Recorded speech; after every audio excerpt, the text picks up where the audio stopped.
बागेश्वर धाम वाले धीरेन्द्र शास्त्री के बारे में आपने काफी बातें सुनी होंगी। ये तस्वीर अभी काफी वायरल हो रही है, जिसमें कि एक दुल्हन बागेश्वर बाबा से लिपट कर रो रही है। रोने का कारण बस इतना है कि बागेश्वर बाबा ने जिस तरह से उस बच्ची की शादी करवाई है, वैसी शायद उसने कभी इमेजिन भी नहीं करी थी। और ना सिर्फ शादी करवाई है, बल्कि इतना सामान दिया है लड़की को ले जाने के लिए कि शायद लड़कियों के खुद के घर वाले उतना अफोर्ड भी नहीं कर सकते थे। और वाकई में ये वीडियो तमाचा है, ये तस्वीर तमाचा है उन सभी लोगों के लिए जो बागेश्वर बाबा के ऊपर उंगलियां उठाते रहते हैं कि वो सिर्फ सनातन के बारे में बोलते हैं, सनातन के उद्धार के लिए, सनातन के उत्थान के लिए वो कुछ करते नहीं। अब देखिए, कहने के लिए तो आप बोल सकते हैं कि सामूहिक विवाह कौन नहीं कराता, लेकिन बात ये होती कराने कराने का एक अंदाज होता है। और बागेश्वर धाम वाले सरकार ने कुछ इस तरीके से इस पूरे काम को किया है कि चौतरफा उनके बारे में सिर्फ अच्छी बातें चल रही हैं। दरअसल छतरपुर जिले के बागेश्वर धाम में शुक्रवार को गरीब परिवार की करीब 156 कन्याओं का विवाह संपन्न किया गया। पीठाधीश्वर पंडित धीरेन्द्र कृष्ण शास्त्री ने यह आयोजन करवाया।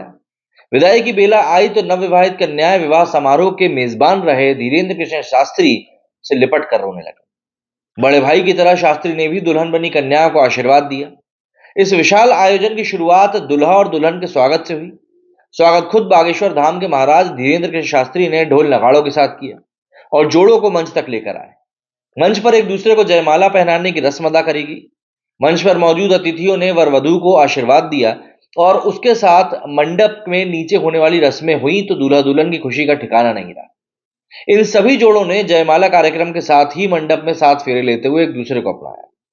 बता दें कि बागेश्वर धाम के पीठाधीश्वर पंडित धीरेन्द्र कृष्ण शास्त्री की ओर से इस साल पंचम विवाह महोत्सव करवाया गया था। इस साल सभी जोड़ों को कुल 157 प्रकार की घरेलू सामग्री भेंट स्वरूप भी दी गई। इसमें मोटरसाइकिल से लेकर रामायण गीता भी शामिल है। दूल्हा दुल्हन ने बागेश्वर महाराज की जमकर तारीफ करते हुए उन्हें अपना गुरु, भाई, पिता समान बताया। उधर इस पूरे कार्यक्रम को लेकर बागेश्वर धाम के पीठाधीश्वर पंडित धीरेन्द्र कृष्ण शास्त्री ने मीडिया से बातचीत करते हुए कार्यक्रम के बारे में काफी जानकारी दी। उन्होंने बताया कि इस साल मतलब कि 2024 में विवाह महोत्सव का पूरा आयोजन मंदिर में चढ़ने वाली चढ़ोतरी से ही संपन्न हुआ है। धीरेन्द्र कृष्ण शास्त्री बोले कि अगले साल यानी कि 2025 में मोटरसाइकिल देने की बजाय जोड़ों की संख्या बढ़ाई जाएगी, क्योंकि जितना खर्च सामग्री में आता है उतने में कई निर्धन कन्याओं का विवाह संपन्न हो सकता है। इसलिए अगले साल हम कोशिश करेंगे कि 251 निर्धन कन्याओं का विवाह कराया जाए। वहीं मध्य प्रदेश के मुख्यमंत्री मोहन यादव इस विशाल सामूहिक कन्या विवाह महोत्सव में शामिल हुए और नए दंपतियों को आशीर्वाद भी दिया। आयोजन में अतिथि के रूप में पहुंचे सीएम मोहन यादव ने आयोजन की सराहना करते हुए कहा कि मध्य प्रदेश सरकार भी शादियों के आयोजन करवाती है। सरकार की तरफ से आयोजित कार्यक्रमों में बगैर मुहूर्त के विवाह होते हैं और अगर बागेश्वर महाराज सरकार के साथ विवाह आयोजन करना चाहें तो सरकार मदद के लिए सदैव तैयार है। सीएम ने आगे कहा कि कन्यादान सबसे बड़ा महादान कहलाता है। बागेश्वर धाम में आगामी शुभ मुहूर्त में बड़ी संख्या में निर्धन और जरूरतमंद परिवार की बेटियों के विवाह संपन्न करवाए जाएंगे।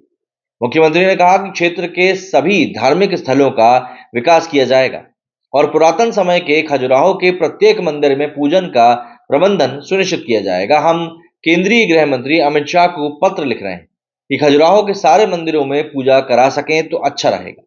पुरातत्व की दृष्टि से पूजा रोकी गई थी, लेकिन इसका रास्ता निकालना राज्य सरकार की मंशा है। इसके साथ ही जन भावनाओं का आग्रह है कि बागेश्वर महाराज ने भी इसको लेकर आग्रह किया है। वहीं डॉक्टर यादव ने कहा कि सामूहिक विवाह के गौरवशाली आयोजन में शामिल होने का अवसर मिलने से जीवन धन्य हो गया। बागेश्वर धाम में सनातन संस्कृति की झलक देखने के लिए मिलती है।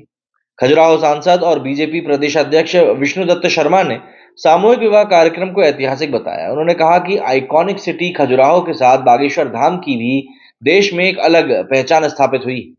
देश भर के साधु संतों के अलावा famous singer Sonu Nigam, wrestler the खली उर्फ दिलीप सिंह राणा के साथ ही अन्य हस्तियां बागेश्वर धाम के मंच पर मौजूद रहीं। हरियाणा से आए कुश्ती पहलवान दिलीप सिंह राणा उर्फ खली ने एक स्थल पर गरीब कन्याओं के विवाह आयोजन को अनूठा और समाज के लिए काफी भला काम बताया। इसके अलावा कार्यक्रम में प्रदेश उप मुख्यमंत्री राजेंद्र शुक्ल, कैबिनेट मंत्री विजय शाह, राकेश सिंह, गोविंद सिंह राजपूत, राज्य मंत्री स्वतंत्र प्रभार धर्मेंद्र लोधी जैसे कई सारे अतिथि वहां पर मौजूद रहे। लेकिन ये सामूहिक विवाह जिस तरीके से हुआ, जिस तरीके से संपन्न किया गया, उसने वाकई में कई लोगों को खुश कर दिया। और बात वही है कि जो लोग बागेश्वर धाम के बारे में सिर्फ गलत बातें ही बोलते हैं कि इन्हें किया ही क्या है, उनको भी एक तगड़ा जवाब मिल गया। मेरी इस वीडियो फिलहाल इतना ही। जय हिंद, जय भारत।